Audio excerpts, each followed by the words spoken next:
Chapter 18. Old Tabret talked, but he acted also. Abandoned by the investigating magistrate to his own resources, he set to work without losing a minute and without taking a moment's rest. The story of the cabriolet, drawn by a swift horse, was exact in every particular. Lavish with his money, the old fellow had gathered together a dozen detectives on leave or rogues out of work. And at the head of these worthy assistants, seconded by his friend Lecoq, he had gone to Bougival. He had actually searched the country, house by house, with the obstinacy and the patience of a maniac hunting for a needle in a haystack. His efforts were not absolutely wasted. After 3 days' investigation, he felt comparatively certain that the assassin had not left the train at Rouen, as all the people of Bougival, Jonchere, and Marly do, but had gone on as far as Chatou. Tabret thought he recognized him in a man described to him by the porters at that station as rather young, dark, and with black whiskers, carrying an overcoat and an umbrella. This person, who arrived by the train which left Paris for St. Germain at 35 minutes past 8 in the evening, had appeared to be in a very great hurry. On quitting the station, he had started off at a rapid pace on the road which led to Bougival. Upon the way, 2 men from Marly and a woman from La Malmaison had noticed him on account of his rapid pace.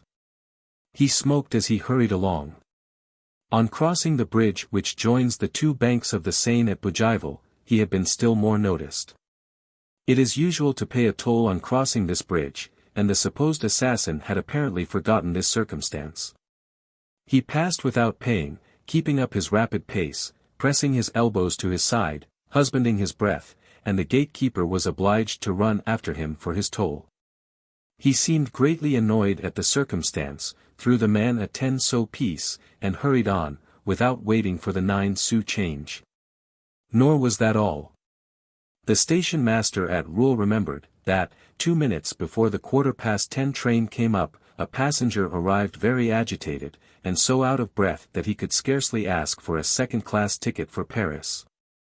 The appearance of this man corresponded exactly with the description given of him by the porters at Chatou, and by the gatekeeper at the bridge.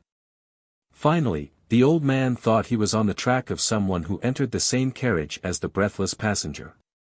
He had been told of a baker living at Asnières, and he had written to him, asking him to call at his house. Such was old Tabret's information, when on the Monday morning he called at the Palais de Justice, in order to find out if the record of Widow Lerouge's past life had been received. He found that nothing had arrived, but in the passage he met Gevrol and his man. The chief of detectives was triumphant, and showed it too. As soon as he saw Tabret, he called out, "Well, my illustrious mare's nest hunter, what news?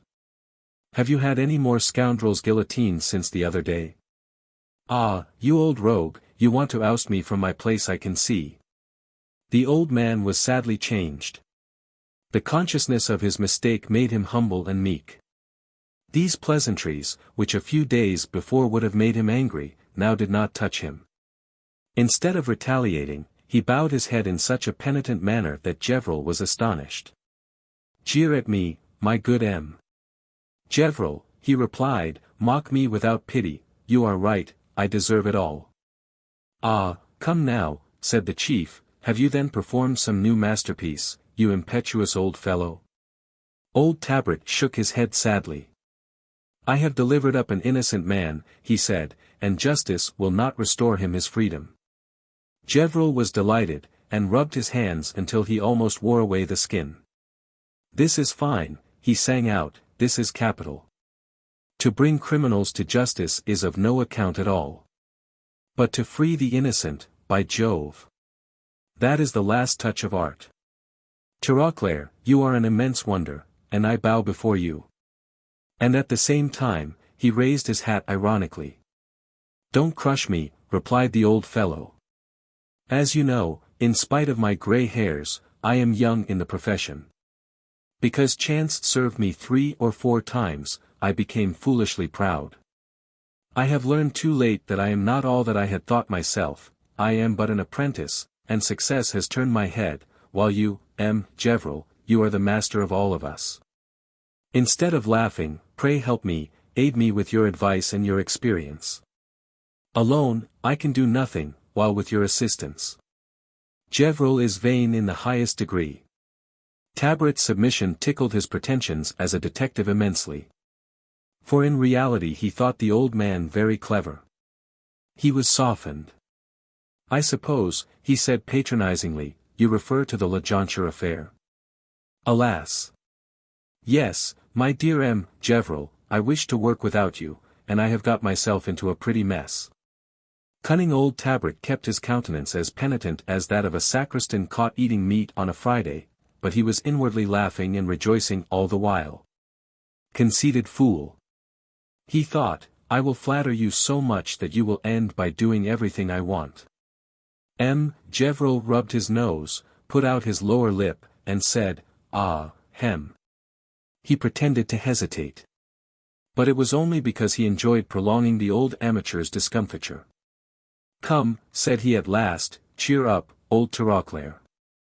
I'm a good fellow at heart, and I'll give you a lift. That's kind, isn't it? But, today, I'm too busy, I've an appointment to keep. Come to me tomorrow morning, and we'll talk it over. But before we part I'll give you a light to find your way with. Do you know who that witness is that I've brought? No.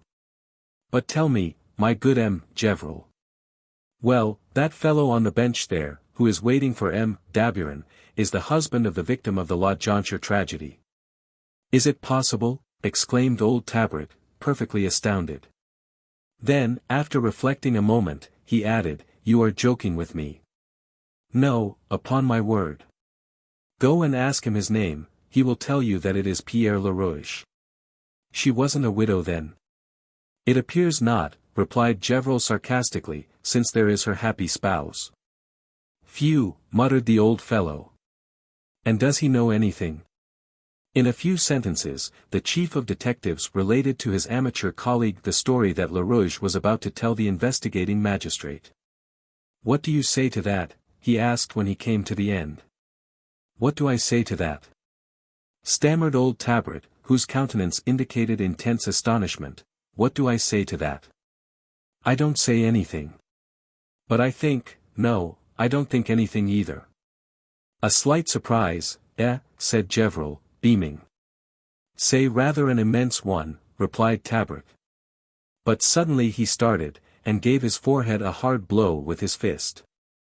And my baker, he cried, I will see you tomorrow, then, M. Gevril. He is crazed, thought the head detective.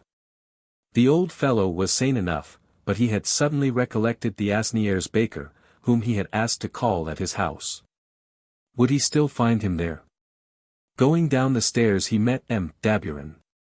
But, as one has already seen, he hardly deigned to reply to him. He was soon outside, and trotted off along the quays. Now, said he to himself, let us consider. Noel is once more plain Noel Gertie. He won't feel very pleased, for he thought so much of having a great name. Pshaw! If he likes, I'll adopt him. Tabret doesn't sound so well as Commarin, but it's at least a name.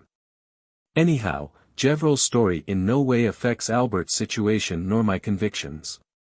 He is the legitimate son, so much the better for him. That however, would not prove his innocence to me, if I doubted it. He evidently knew nothing of these surprising circumstances, any more than his father. He must have believed as well as the Count in the substitution having taken place. Madame Gertie, too, must have been ignorant of these facts. They probably invented some story to explain the scar. Yes, but Madame Gertie certainly knew that Noel was really her son, for when he was returned to her, she no doubt looked for the mark she had made on him. Then, when Noel discovered the Count's letters, she must have hastened to explain to him. Old Tabret stopped as suddenly as if further progress were obstructed by some dangerous reptile. He was terrified at the conclusion he had reached.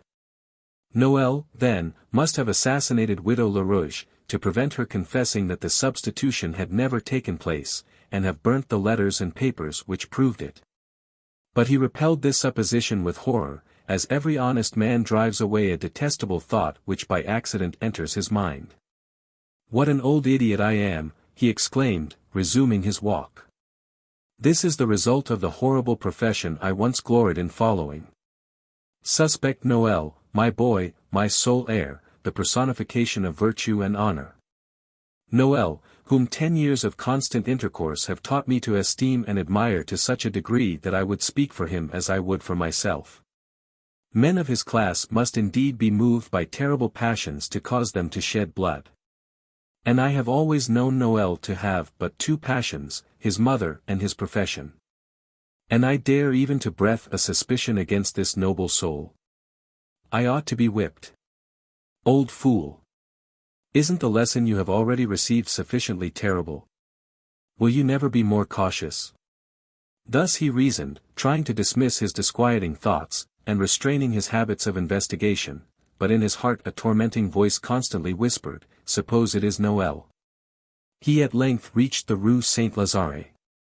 Before the door of his house stood a magnificent horse harnessed to an elegant blue brougham. At the sight of these he stopped. "A handsome animal," he said to himself. "My tenants receive some swell people." They apparently received visitors of an opposite class also, for, at that moment, he saw M. Clerget came out, worthy M. Clerget, whose presence in a house betrayed ruin just as surely as the presence of the undertakers announce a death. The old detective, who knew everybody, was well acquainted with the worthy banker. He had even done business with him once, when collecting books. He stopped him and said, "Hello. You old crocodile, you have clients, then, in my house?" "So it seems," replied Clerget dryly, for he does not like being treated with such familiarity. "Ah! Ah!" said old Tabret. And, prompted by the very natural curiosity of a landlord who is bound to be very careful about the financial condition of his tenants, he added, "Who the deuce are you ruining now?" "I am ruining no one," replied M. Clerget, with an air of offended dignity. "Have you ever had reason to complain of me whenever we have done business together?" "I think not." "Mention me to the young advocate up there, if you like. He will tell you whether he has reason to regret knowing me." These words produced a painful impression on Tabret. What, Noel, the prudent Noel, one of Clerget's customers? What did it mean? Perhaps there was no harm in it. But then he remembered the 15,000 francs he had lent Noel on the Thursday. "Yes," said he, wishing to obtain some more information, "I know that M. Gertie spends a pretty round sum. Clerget has the delicacy never to leave his clients undefended when attacked. It isn't he personally," he objected, "who makes the money dance, it's that charming little woman of his. Ah, she's no bigger than your thumb, but she'd eat the devil, hoofs, horns, and all." What?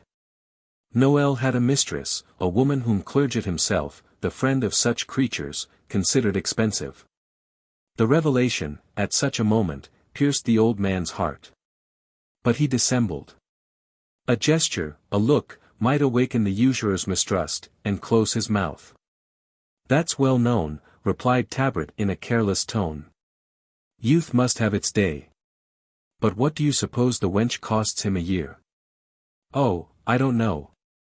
He made the mistake of not fixing a price with her. According to my calculation, she must have, during the 4 years that she has been under his protection, cost him close upon 500,000 francs. 4 years. 500,000 francs. These words, these figures, burst like bombshells on old Tabret's brain. 500,000. In that case, Noel was utterly ruined. But then. "It is a great deal," said he, succeeding by desperate efforts in hiding his emotion, "it is enormous. M. Gertie, however, has resources." He interrupted the usurer, shrugging his shoulders. "Not even that," he added, snapping his fingers, "he is utterly cleaned out. But, if he owes you money, do not be anxious. He is a sly dog. He is going to be married, and I have just renewed bills of his for 26,000 francs. Goodbye, M. Tabret." The usurer hurried away, leaving the poor old fellow standing like a milestone in the middle of the pavement. He experienced something of that terrible grief which breaks a father's heart when he begins to realize that his dearly loved son is perhaps the worst of scoundrels. And, yet, such was his confidence in Noël that he again struggled with his reason to resist the suspicions which tormented him. Perhaps the usurer had been slandering his friend. People who lend their money at more than 10% are capable of anything. Evidently he had exaggerated the extent of Noël's follies. And, supposing it were true? Have not many men done just such insane things for women, without ceasing to be honest? As he was about to enter his house, a whirlwind of silk, lace, and velvet stopped the way. A pretty young brunette came out and jumped as lightly as a bird into the blue brougham. Old Tabret was a gallant man, and the young woman was most charming, but he never even looked at her. He passed in, and found his concierge standing, cap in hand, and tenderly examining a 20-franc piece. "Ah, sir," said the man, "such a pretty young person, and so ladylike. If you had only been here 5 minutes sooner." "What lady?" "Why, that elegant lady, who just went out, sir. She came to make some inquiries about Gertie. She gave me 20 francs for answering her questions. It seems that the gentleman is going to be married, and she was evidently much annoyed about it. Superb creature. I have an idea that she is his mistress. I know now why he goes out every night." Gertie.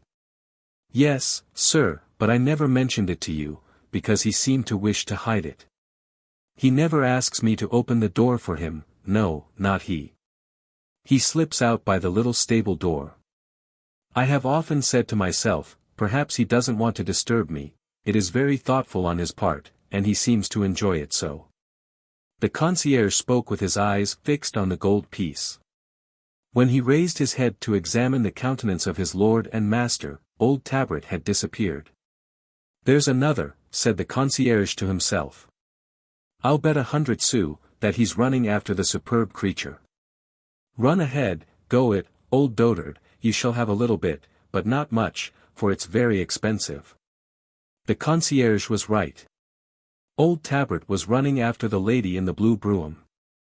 "She will tell me all," he thought, and with a bound he was in the street. He reached it just in time to see the blue brougham turn the corner of the Rue Saint-Lazare. "Heavens," he murmured. "I shall lose sight of her, and yet she can tell me the truth." He was in one of those states of nervous excitement which engender prodigies. He ran to the end of the Rue Saint-Lazare as rapidly as if he had been a young man of 20. Joy! He saw the blue brougham a short distance from him in the Rue du Havre, stopped in the midst of a block of carriages. "I have her," said he to himself. He looked all about him, but there was not an empty cab to be seen. Gladly would he have cried, like Richard III, "My kingdom for a cab." The brougham got out of the entanglement, and started off rapidly towards the Rue Tronchet. The old fellow followed.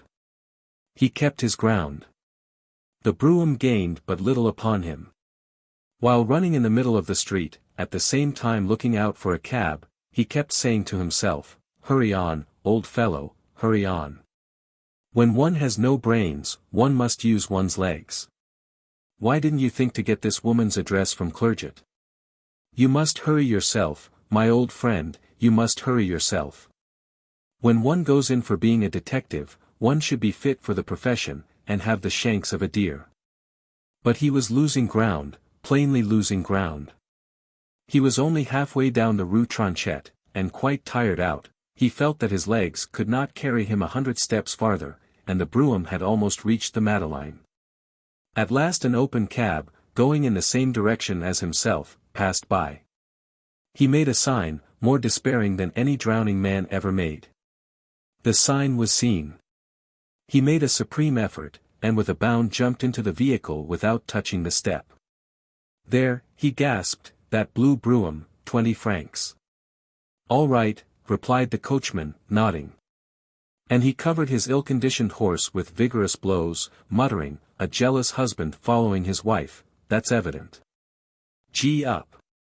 As for old Tabret, he was a long time recovering himself, his strength was almost exhausted. For more than a minute, he could not catch his breath. They were soon on the boulevards. He stood up in the cab leaning against the driver's seat. "I don't see the brougham anywhere," he said. "Oh, I see it all right, sir. But it is drawn by a splendid horse. Yours ought to be a better one. I said 20 francs, I'll make it 40. The driver whipped up his horse most mercilessly, and growled, "It's no use, I must catch her. For 20 francs I would have let her escape, for I love the girls, and am on their side. But, fancy! 40 francs. I wonder how such an ugly man can be so jealous." Old Tabret tried in every way to occupy his mind with other matters. He did not wish to reflect before seeing the woman, speaking with her, and carefully questioning her. He was sure that by one word she would either condemn or save her lover. What? Condemn Noël? Ah, well. Yes. The idea that Noël was the assassin harassed and tormented him, and buzzed in his brain, like the moth which flies again and again against the window where it sees a light. As they passed the Chaussée d'Antin, the brougham was scarcely 30 paces in advance. The cab driver turned, and said, "But the brougham is stopping." "Then stop also. Don't lose sight of it. But be ready to follow it again as soon as it goes off." Old Tabret leaned as far as he could out of the cab. The young woman alighted, crossed the pavement, and entered a shop where cashmeres and laces were sold. "There," thought the old fellow, "is where the 1,000-franc notes go. 500,000 in 4 years. What can these creatures do with the money so lavishly bestowed upon them? Do they eat it? On the altar of what caprices do they squander these fortunes? They must have the devil's own potions which they give to drink to the idiots who ruin themselves for them. They must possess some peculiar art of preparing and spicing pleasure. Since, once they get hold of a man, he sacrifices everything before forsaking them." The cab moved on once more, but soon stopped again. The brougham had made a fresh pause, this time in front of a curiosity shop. "The woman wants then to buy out half of Paris," said old Tabret to himself in a passion. "Yes, if Noël committed the crime, it was she who forced him to it. These are my 15,000 francs that she is frittering away now. How long will they last her? It must have been for money, then, that Noël murdered Widow Lerouge. If so, he is the lowest, the most infamous of men. What a monster of dissimulation and hypocrisy! And to think that he would be my heir, if I should die here of rage. For it is written in my will in so many words, I bequeath to my son, Noël Gertie. If he is guilty, there isn't a punishment sufficiently severe for him. But is this woman never going home?" The woman was in no hurry. The weather was charming, her dress irresistible, and she intended showing herself off. She visited 3 or 4 more shops, and at last stopped at a confectioner's, where she remained for more than a quarter of an hour. The old fellow, devoured by anxiety, moved about and stamped in his cab. It was torture thus to be kept from the key to a terrible enigma by the caprice of a worthless hussy.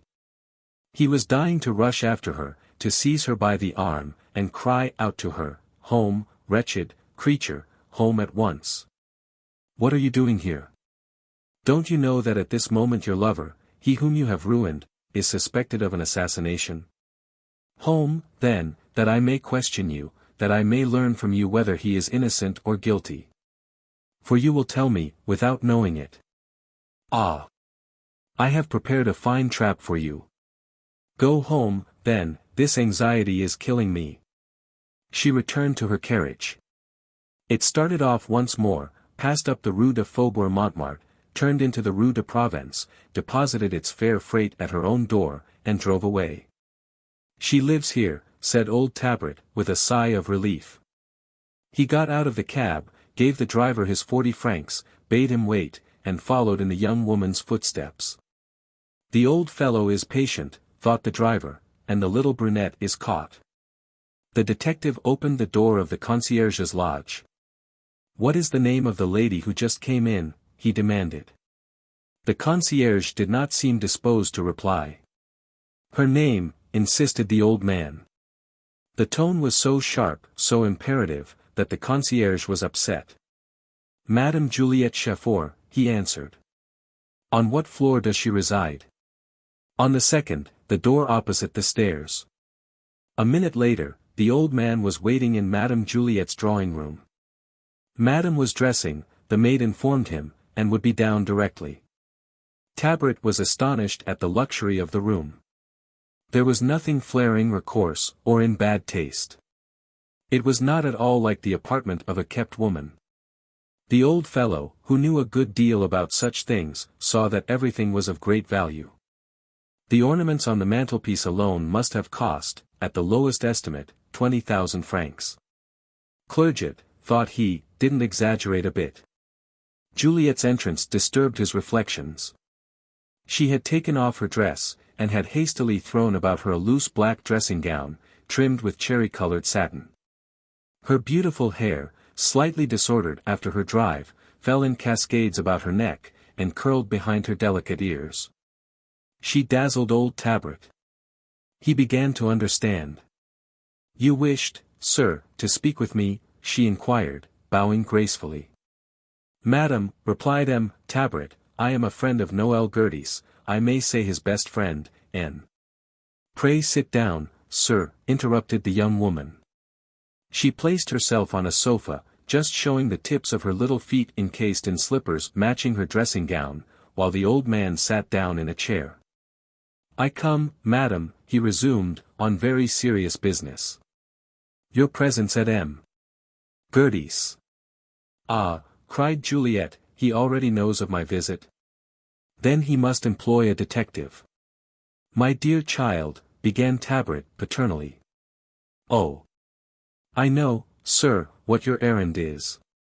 Noël has sent you here to scold me. He forbade my going to his house, but I couldn't help it.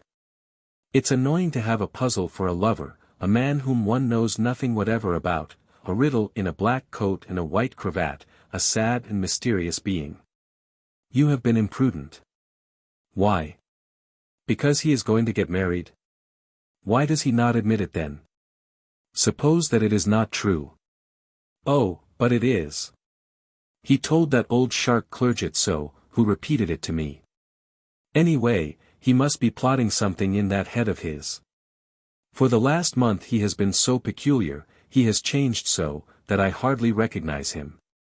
Old Tabret was especially anxious to know whether Noël had prepared an alibi for the evening of the crime. For him that was the grand question. If he had, he was certainly guilty, if not, he might still be innocent.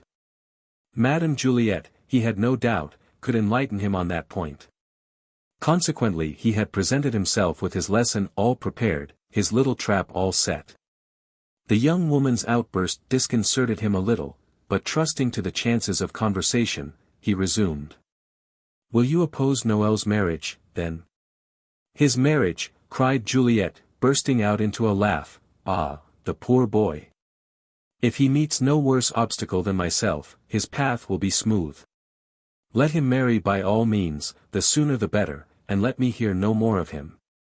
You don't love him, then? Asked the old fellow, surprised at this amiable frankness.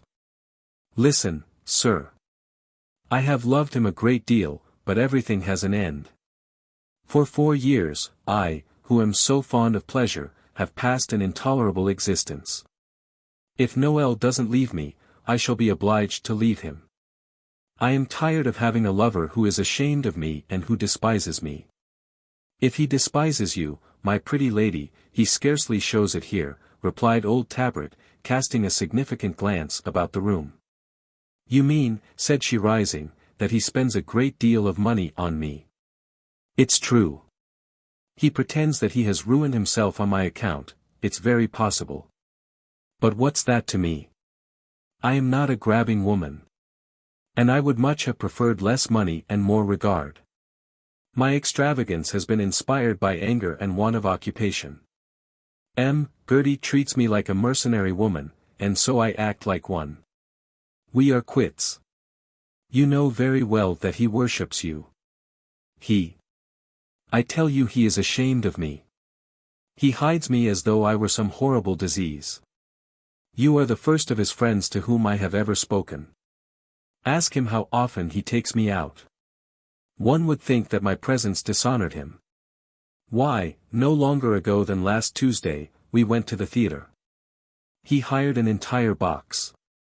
But do you think that he sat in it with me? Not at all. He slipped away and I saw no more of him the whole evening. How so? Were you obliged to return home alone? No. At the end of the play, towards midnight, he deigned to reappear. We had arranged to go to the masked ball at the opera and then to have some supper. Ah, it was amusing. At the ball, he didn't dare to let down his hood, or take off his mask. At supper, I had to treat him like a perfect stranger, because some of his friends were present. This, then, was the alibi prepared in case of trouble. Juliet, had she been less carried away by her own feelings, would have noticed old Tabret's emotion, and would certainly have held her tongue. He was perfectly livid, and trembled like a leaf. Well, he said, making a great effort to utter the words, the supper, I suppose, was none the less gay for that. Gay, echoed the young woman, shrugging her shoulders, you do not seem to know much of your friend. If you ever ask him to dinner, take good care not to give him anything to drink. Wine makes him as merry as a funeral procession. At the second bottle, he was more tipsy than a cork. So much so, that he lost nearly everything he had with him, his overcoat, purse, umbrella, cigar case. Old Tabret couldn't sit and listen any longer, he jumped to his feet like a raving madman. Miserable wretch, he cried, infamous scoundrel. It is he, but I have him. And he rushed out, leaving Juliet so terrified that she called her maid. Child, said she, I have just made some awful blunder, have let some secret out. I am sure that something dreadful is going to happen. I feel it. That old rogue was no friend of Noel's, he came to circumvent me, to lead me by the nose, and he succeeded. Without knowing it I must have spoken against Noel. What can I have said? I have thought carefully, and can remember nothing. But he must be warned though. I will write him a line, while you find a messenger to take it. Old Tabret was soon in his cab and hurrying towards the prefecture of police. Noel an assassin. His hate was without bounds, as formerly had been his confiding affection. He had been cruelly deceived, unworthily duped, by the vilest and the most criminal of men. He thirsted for vengeance. He asked himself what punishment would be great enough for the crime. For he not only assassinated Claudine, thought he, but he so arranged the whole thing as to have an innocent man accused and condemned. And who can say that he did not kill his poor mother? He regretted the abolition of torture, the refined cruelty of the Middle Ages, quartering, the stake, the wheel. The guillotine acts so quickly that the condemned man has scarcely time to feel the cold steel cutting through his muscles, it is nothing more than a fillip on the neck. Through trying so much to mitigate the pain of death, it has now become little more than a joke, and might be abolished altogether. The certainty of confounding Noel, of delivering him up to justice, of taking vengeance upon him, alone kept old Tabret up. It is clear, he murmured, that the wretch forgot his things at the railway station, in his haste to rejoin his mistress. Will they still be found there? If he has had the prudence to go boldly, and ask for them under a false name, I can see no further proofs against him. Madame Chaffor's evidence won't help me.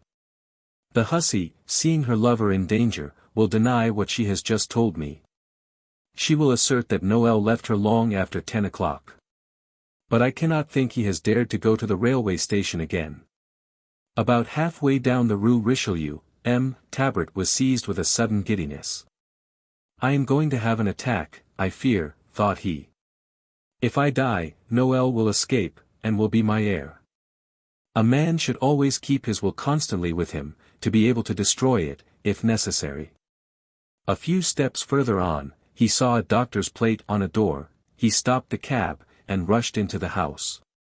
He was so excited, so beside himself, his eyes had such a wild expression, that the doctor was almost afraid of his peculiar patient, who said to him hoarsely, "Bleed me." The doctor ventured an objection. But already the old fellow had taken off his coat, and drawn up one of his shirt sleeves. "Bleed me," he repeated. "Do you want me to die?" The doctor finally obeyed, and old Tabret came out quieted and relieved. An hour later, armed with the necessary power, and accompanied by a policeman, he proceeded to the Lost Property Office at the St. Lazare railway station, to make the necessary search. It resulted as he had expected. He learnt that, on the evening of Shrove Tuesday, there had been found in one of the second-class carriages, of train number 45, an overcoat and an umbrella. He was shown the articles, and he at once recognized them as belonging to Noël. In one of the pockets of the overcoat, he found a pair of lavender kid gloves, frayed and soiled, as well as a return ticket from Chatou, which had not been used. In hurrying on, in pursuit of the truth, old Tabret knew only too well what it was. His conviction, unwillingly formed when Clerget had told him of Noël's follies, had since been strengthened in a number of other ways. When with Juliet, he had felt positively sure, and yet, at this last moment, when doubt had become impossible, he was, on beholding the evidence arrayed against Noël, absolutely thunderstruck. "Onwards," he cried at last. "Now to arrest him." And, without losing an instant, he hastened to the Palais de Justice, where he hoped to find the investigating magistrate. Notwithstanding the lateness of the hour, M. Daburon was still in his office. He was conversing with the Count de Commarin, having related to him the facts revealed by Pierre Lerouge, whom the Count had believed dead many years before. Old Tabret entered like a whirlwind, too distracted to notice the presence of a stranger. "Sir," he cried, stuttering with suppressed rage, "we have discovered the real assassin. It is he, my adopted son, my heir, Noël." "Noël," repeated M. Daburon, rising. And then in a lower tone, he added, "I suspected it." "A warrant is necessary at once," continued the old fellow. "If we lose a minute, he will slip through our fingers. He will know that he is discovered, if his mistress has time to warn him of my visit. Hasten, sir, hasten." M. Daburon opened his lips to ask an explanation, but the old detective continued, "That is not all. An innocent man, Albert, is still in prison." "He will not be so an hour longer," replied the magistrate. "A moment before your arrival, I had made arrangements to have him released. We must now occupy ourselves with the other one." Neither old Tabret nor M. Daburon had noticed the disappearance of the Count de Commarin. On hearing Noël's name mentioned, he gained the door quietly, and rushed out into the passage. Chapter 19. Noël had promised to use every effort, to attempt even the impossible, to obtain Albert's release. He in fact did interview the public prosecutor and some members of the bar, but managed to be repulsed everywhere. At 4 o'clock, he called at the Count de Commarin's house, to inform his father of the ill success of his efforts. "The Count has gone out," said Denis, "but if you will take the trouble to wait." "I will wait," answered Noël. "Then," replied the valet, "will you please follow me? I have the Count's orders to show you into his private room." This confidence gave Noël an idea of his new power. He was at home, henceforth, in that magnificent house, he was the master, the heir. His glance, which wandered over the entire room, noticed the genealogical tree, hanging on the wall. He approached it, and read. It was like a page, and one of the most illustrious, taken from the golden book of French nobility. Every name which has a place in our history was there. The Commarins had mingled their blood with all the great families. 2 of them had even married daughters of royalty. A warm glow of pride filled the advocate's heart, his pulse beat quicker, he raised his head haughtily, as he murmured, "Viscount de Commarin." The door opened. He turned, and saw the Count entering. As Noël was about to bow respectfully, he was petrified by the look of hatred, anger, and contempt on his father's face. A shiver ran through his veins, his teeth chattered, he felt that he was lost. "Wretch," cried the Count. And, dreading his own violence, the old nobleman threw his cane into a corner. He was unwilling to strike his son, he considered him unworthy of being struck by his hand. Then there was a moment of mortal silence, which seemed to both of them a century. At the same time their minds were filled with thoughts, which would require a volume to transcribe. Noël had the courage to speak first. "Sir," he began. "Silence," exclaimed the Count hoarsely, "be silent. Can it be, heaven forgive me, that you are my son? Alas, I cannot doubt it now. Wretch! You knew well that you were Madame Gertie's son. Infamous villain! You not only committed this murder, but you did everything to cause an innocent man to be charged with your crime. Parricide! You have also killed your mother." The advocate attempted to stammer forth a protest. "You killed her," continued the Count with increased energy, "if not by poison, at least by your crime. I understand all now, she was not delirious this morning. But you know as well as I do what she was saying. You were listening, and, if you dared to enter at that moment when one word more would have betrayed you, it was because you had calculated the effect of your presence. It was to you that she addressed her last word, assassin." Little by little, Noël had retired to the end of the room, and he stood leaning against the wall, his head thrown back, his hair on end, his look haggard. A convulsive trembling shook his frame. His face betrayed a terror most horrible to see, the terror of the criminal found out. "I know all, you see," continued the Count, "and I am not alone in my knowledge. At this moment, a warrant of arrest is issued against you." A cry of rage like a hollow rattle burst from the advocate's breast. His lips, which were hanging through terror, now grew firm. Overwhelmed in the very midst of his triumph, he struggled against this fright. He drew himself up with a look of defiance. M. de Commarin, without seeming to pay any attention to Noël, approached his writing table, and opened a drawer.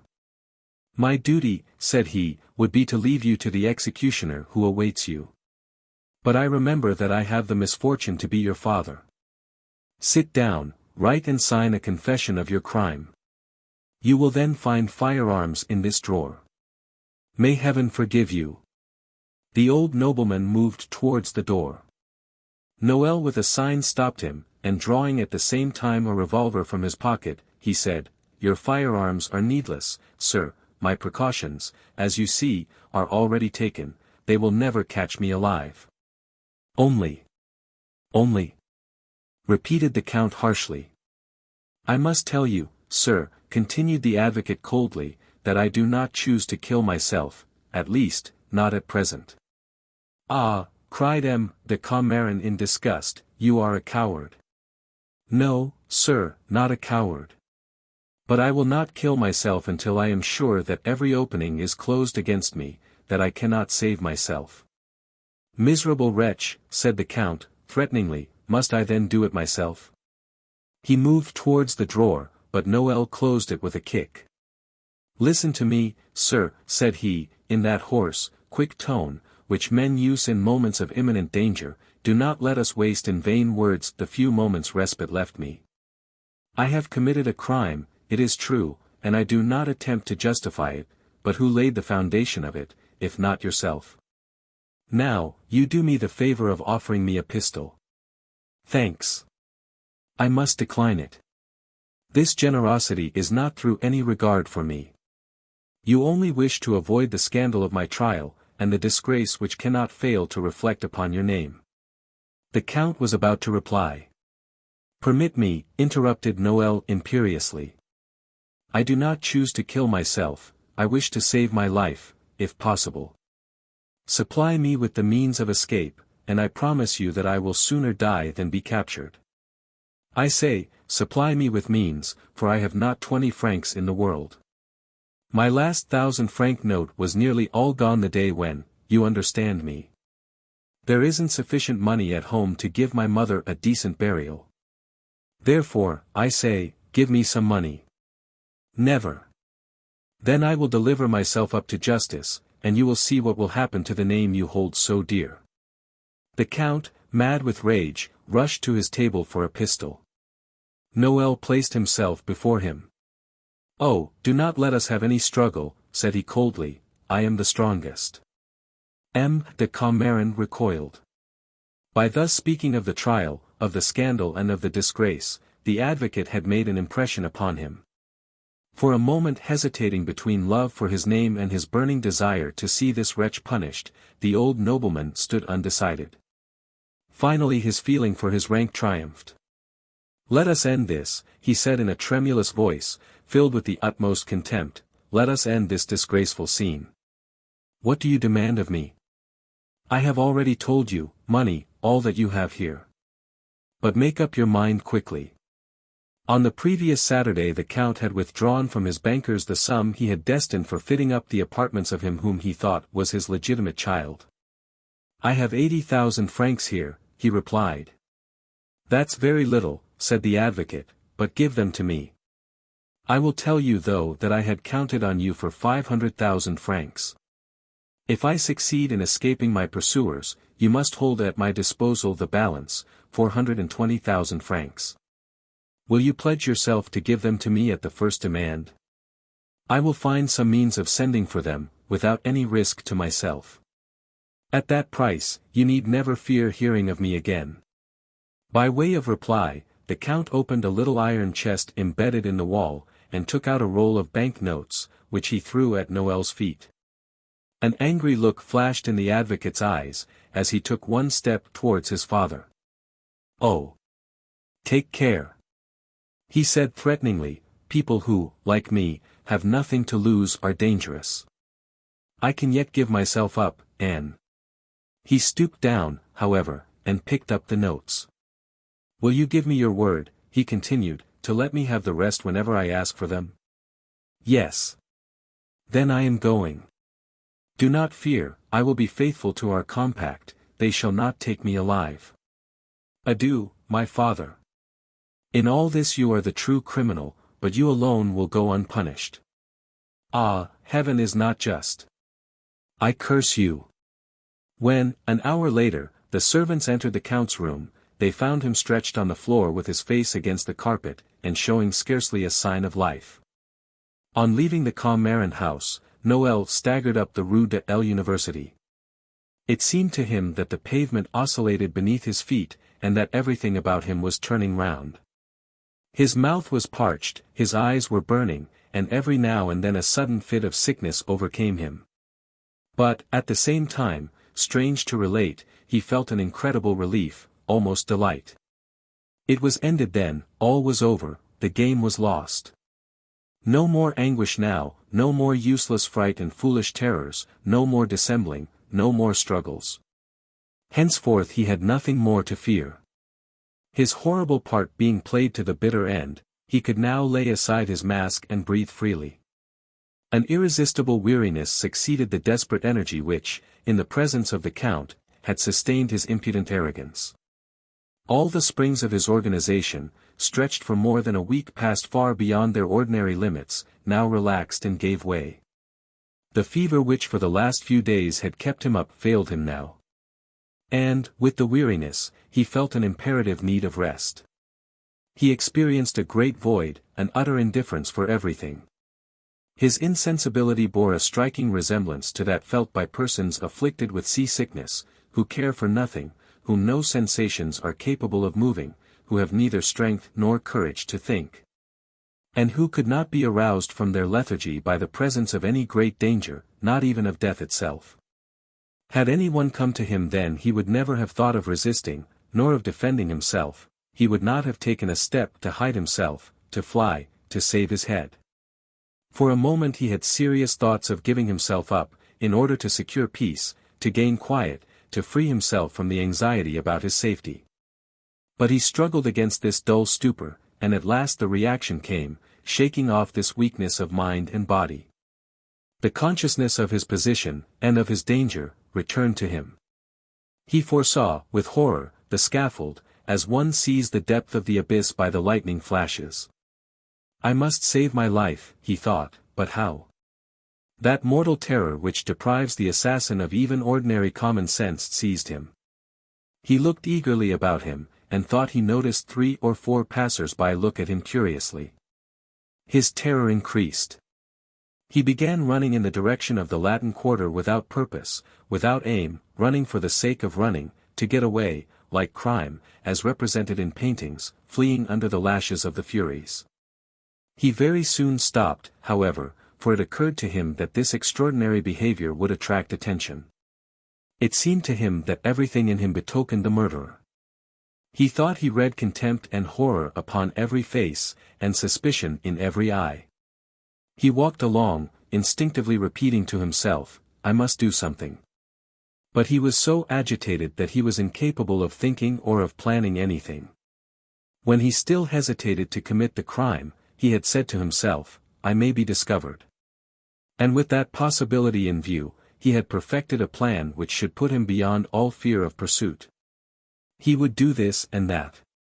He would have recourse to this ruse, he would take that precaution. Useless forethought. Now, nothing he had imagined seemed feasible. The police were seeking him, and he could think of no place in the whole world where he would feel perfectly safe. He was near the Odeon Theatre, when a thought quicker than a flash of lightning lit up the darkness of his brain. It occurred to him that as the police were doubtless already in pursuit of him, his description would soon be known to everyone. His white cravat and well-trimmed whiskers would betray him as surely as though he carried a placard stating who he was. Seeing a barber's shop, he hurried to the door, but, when on the point of turning the handle, he grew frightened. The barber might think it strange that he wanted his whiskers shaved off, and supposing he should question him. He passed on. He soon saw another barber's shop, but the same fears as before again prevented his entering. Gradually night had fallen, and, with the darkness, Noel seemed to recover his confidence and boldness. After this great shipwreck in port, hope rose to the surface. Why should he not save himself? There had been many just such cases. He could go to a foreign country, change his name, begin his life over again, become a new man entirely. He had money, and that was the main thing. And, besides, as soon as his 80,000 francs were spent, he had the certainty of receiving, on his first request, 5 or 6 times as much more. He was already thinking of the disguise he should assume, and of the frontier to which he should proceed, when the recollection of Juliet pierced his heart like a red-hot iron. Was he going to leave without her, going away with the certainty of never seeing her again? What? He would fly, pursued by all the police of the civilized world, tracked like a wild beast, and she would remain peaceably in Paris? Was it possible? For whom then had he committed this crime? For her. Who would have reaped the benefits of it? She. Was it not just, then, that she should bear her share of the punishment? She does not love me, thought the advocate bitterly, she never loved me. She would be delighted to be forever free of me. She will not regret me, for I am no longer necessary to her. An empty coffer is a useless piece of furniture. Juliet is prudent, she has managed to save a nice little fortune. Grown rich at my expense, she will take some other lover. She will forget me, she will live happily, while I was about to go away without her. The voice of prudence cried out to him, unhappy man. To drag a woman along with you, and a pretty woman too, is but to stupidly attract attention upon you, to render flight impossible, to give yourself up like a fool. What of that, replied passion. We will be saved or we will perish together. If she does not love me, I love her, I must have her. She will come, otherwise. But how to see Juliet, to speak with her, to persuade her? To go to her house, was a great risk for him to run. The police were perhaps there already. No, thought Noel, no one knows that she is my mistress. It will not be found out for 2 or 3 days and, besides, it would be more dangerous still to write. He took a cab not far from the Carrefour de l'Observatoire, and in a low tone told the driver the number of the house in the Rue de Provence, which had proved so fatal to him. Stretched on the cushions of the cab, lulled by its monotonous jolts, Noel gave no thought to the future, he did not even think over what he should say to Juliet. No. He passed involuntarily in review the events which had brought on and hastened the catastrophe, like a man on the point of death, reviews the tragedy or the comedy of his life. Just 1 month before, ruined, at the end of his expedients and absolutely without resources, he had determined, cost what it might, to procure money, so as to be able to continue to keep Madame Juliet. When chance placed in his hands Count de Commerne's correspondence.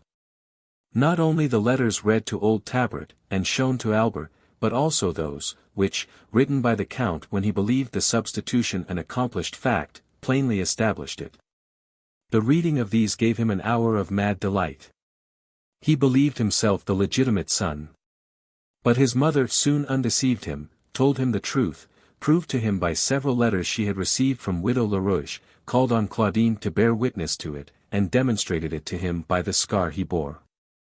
But a falling man never selects the branch he tries to save himself by. Noël resolved to make use of the letters all the same. He attempted to induce his mother to leave the Count in his ignorance, so that he might thus blackmail him. But Madame Gertie spurned the proposition with horror. Then the advocate made a confession of all his follies, laid bare his financial condition, showed himself in his true light, sunk in debt, and he finally begged his mother to have recourse to M. de Commerne. This also she refused, and prayers and threats availed nothing against her resolution. For a fortnight, there was a terrible struggle between mother and son, in which the advocate was conquered. It was then that the idea of murdering Claudine occurred to him. The unhappy woman had not been more frank with Madame Gertie than with others, so that Noël really thought her a widow. Therefore, her testimony suppressed, who else stood in his way? Madame Gertie, and perhaps the Count. He feared them but little. If Madame Gertie spoke, he could always reply, "After stealing my name for your son, you will do everything in the world to enable him to keep it." But how to do away with Claudine without danger to himself? After long reflection, the advocate thought of a diabolical stratagem. He burnt all the Count's letters establishing the substitution, and he preserved only those which made it probable. These last he went and showed to Albert, feeling sure, that, should justice ever discover the reason of Claudine's death, it would naturally suspect he who appeared to have most interest in it. Not that he really wished Albert to be suspected of the crime, it was simply a precaution. He thought that he could so arrange matters that the police would waste their time in the pursuit of an imaginary criminal. Nor did he think of ousting the Viscount de Commerne and putting himself in his place. His plan was simply this: the crime once committed, he would wait. Things would take their own course, there would be negotiations, and ultimately he would compromise the matter at the price of a fortune. He felt sure of his mother's silence, should she ever suspect him guilty of the assassination. His plan settled, he decided to strike the fatal blow on the Shrove Tuesday. To neglect no precaution, he, that very same evening, took Juliet to the theatre, and afterwards to the masked ball at the opera. In case things went against him, he thus secured an unanswerable alibi. The loss of his overcoat only troubled him for a moment. On reflection, he reassured himself, saying, "Pshaw! Who will ever know?" Everything had resulted in accordance with his calculations. It was, in his opinion, a matter of patience. But when Madame Gertie read the account of the murder, the unhappy woman divined her son's work, and, in the first paroxysms of her grief, she declared that she would denounce him. He was terrified. A frightful delirium had taken possession of his mother. One word from her might destroy him. Putting a bold face on it, however, he acted at once and staked his all. To put the police on Albert's track was to guarantee his own safety, to ensure to himself, in the event of a probable success, Count de Commerne's name and fortune. Circumstances, as well as his own terror, increased his boldness and his ingenuity. Old Tabret's visit occurred just at the right moment. Noël knew of his connection with the police, and guessed that the old fellow would make a most valuable confidant. So long as Madame Gertie lived, Noël trembled. In her delirium she might betray him at any moment. But when she had breathed her last, he believed himself safe. He thought it all over, he could see no further obstacle in his way, he was sure he had triumphed. And now all was discovered, just as he was about to reach the goal of his ambition. But how? By whom? What fatality had resuscitated a secret which he had believed buried with Madame Gertie? But where is the use, when one is at the bottom of an abyss, of knowing which stone gave way, or of asking down what side one fell? The cab stopped in the Rue de Provence. Noël leaned out of the door, his eyes exploring the neighborhood and throwing a searching glance into the depths of the hall of the house. Seeing no one, he paid the fare through the front window, before getting out of the cab, and, crossing the pavement with a bound, he rushed upstairs. Charlotte, at sight of him, gave a shout of joy. "At last it is you, sir," she cried. "Ah, madame has been expecting you with the greatest impatience. She has been very anxious." Juliet expecting him. Juliet anxious. The advocate did not stop to ask questions. On reaching this spot, he seemed suddenly to recover all his composure. He understood his imprudence, he knew the exact value of every minute he delayed here. "If anyone rings," said he to Charlotte, "don't open the door. No matter what may be said or done, don't open the door." On hearing Noël's voice, Juliet ran out to meet him. He pushed her gently into the salon, and followed, closing the door. There for the first time she saw his face. He was so changed.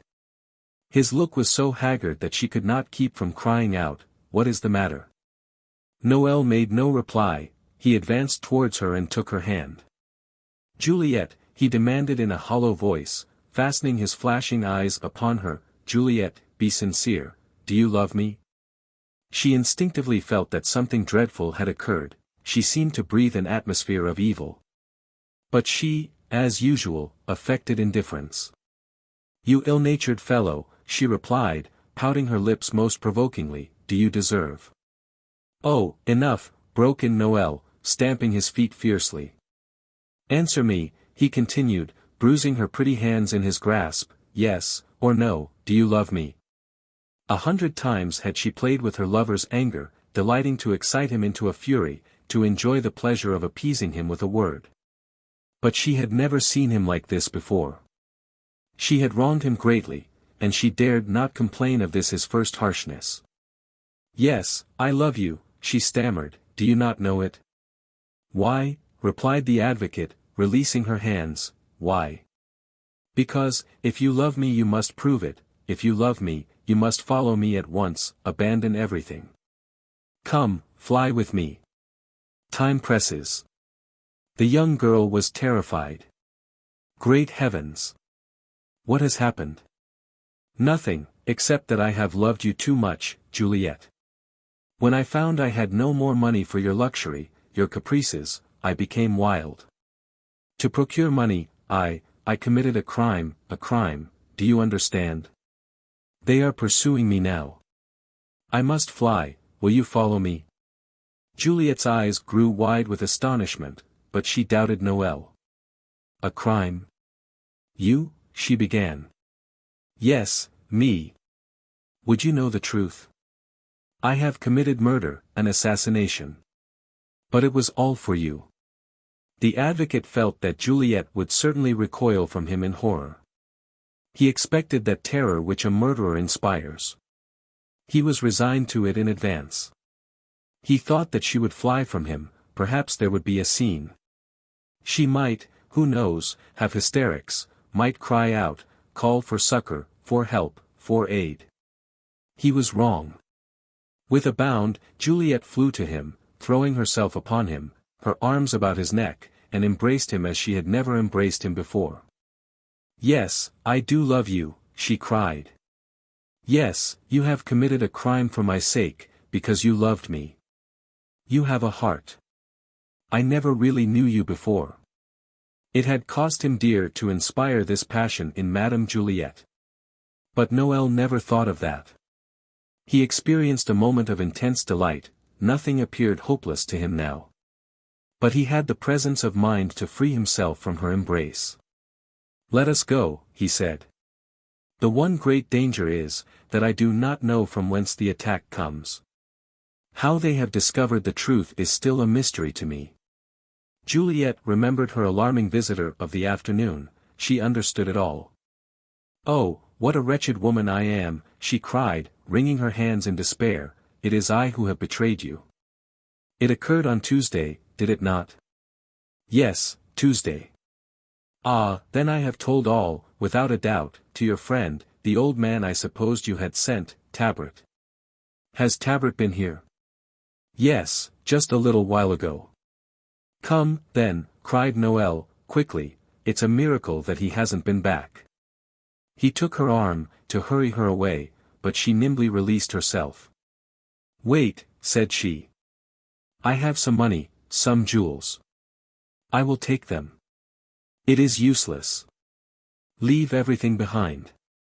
"I have a fortune, Juliet, let us fly." She had already opened her jewel box, and was throwing everything of value that she possessed pell-mell into a little traveling bag. "Ah, you are ruining me," cried Noel, "you are ruining me." He spoke thus.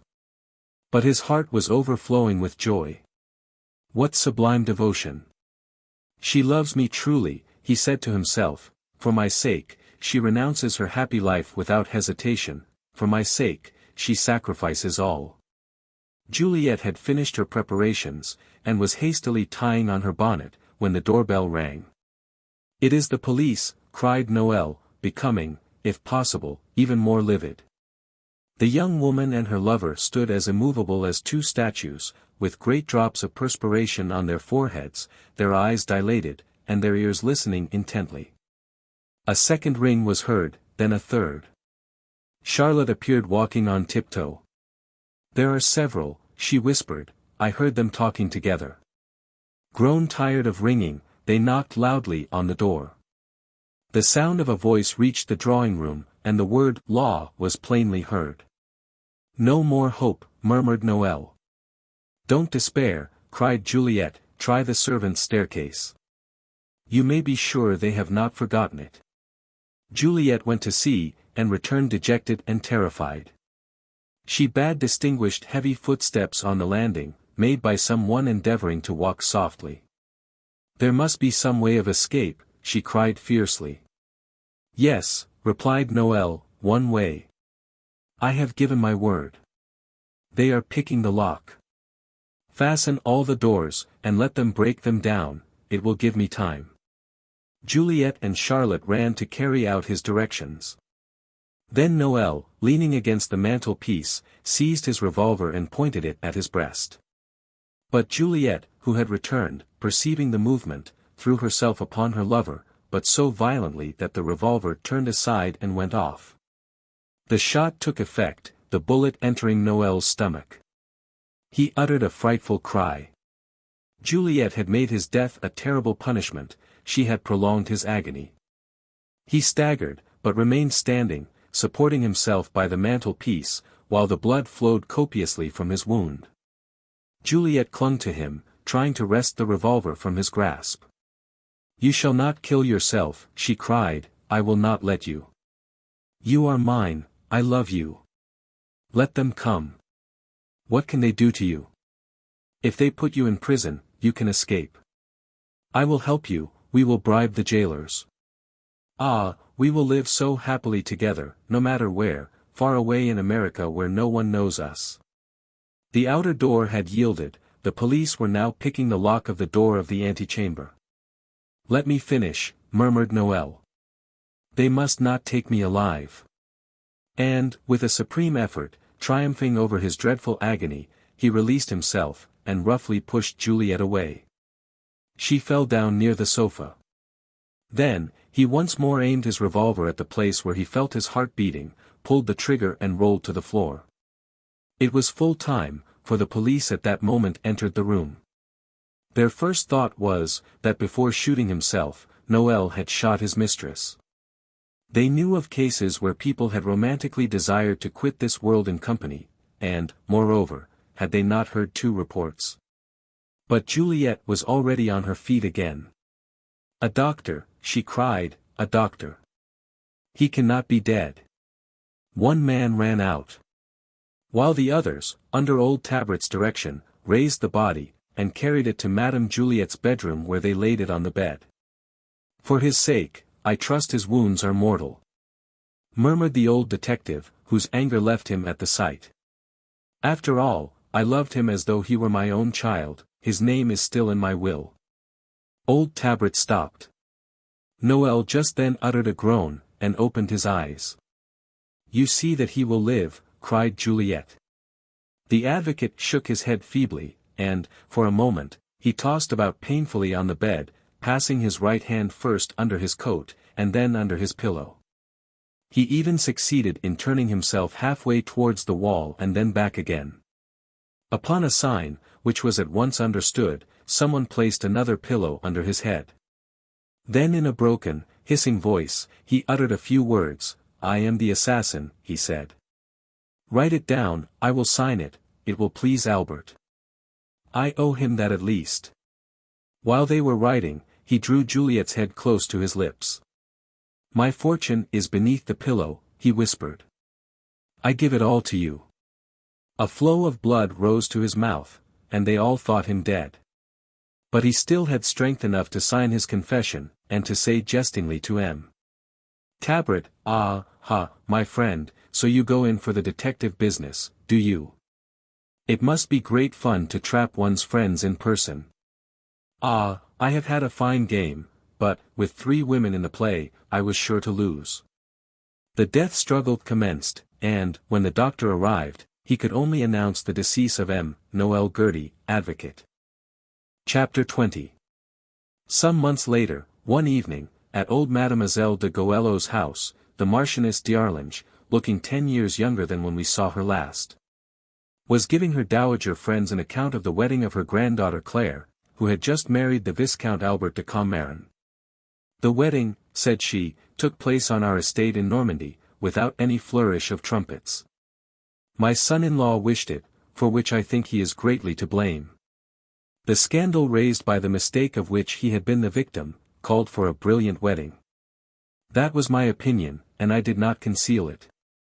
But the boy is as stubborn as his father, which is saying a good deal. He persisted in his obstinacy.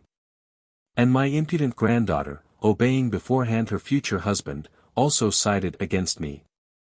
It is, however, of no consequence. I defy anyone to find today a single individual with courage enough to confess that he ever for an instant doubted Albert's innocence. I have left the young people in all the bliss of the honeymoon, billing and cooing like a pair of turtle doves. It must be admitted that they have paid dearly for their happiness.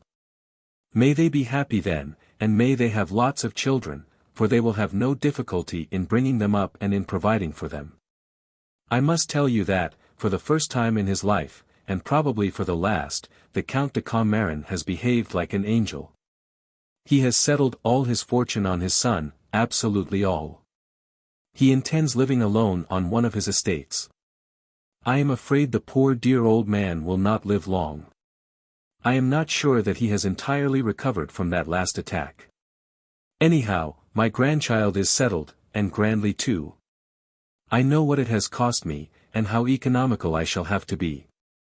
But I do not think much of those parents who hesitate at any pecuniary sacrifice when their children's happiness is at stake. The Marchioness forgot, however, to state that, a week before the wedding, Albert freed her from a very embarrassing position, and had discharged a considerable amount of her debts. Since then, she had not borrowed more than 9,000 francs of him, but she intends confessing to him some day how greatly she is annoyed by her upholsterer, by her dressmaker, by 3 linen drapers, and by 5 or 6 other tradesmen. Ah, well, she is all the same a worthy woman, she never says anything against her son-in-law. Retiring to his father's home in Poitou, after sending in his resignation, M. Daburon has at length found rest. Forgetfulness will come later on. His friends do not yet despair of inducing him to marry. Madame Juliet is quite consoled for the loss of Noel. The 80,000 francs hidden by him under the pillow were not taken from her. They are nearly all gone now though. Before long the sale of a handsome suite of furniture will be announced. Old Tabret, alone, is indelibly impressed.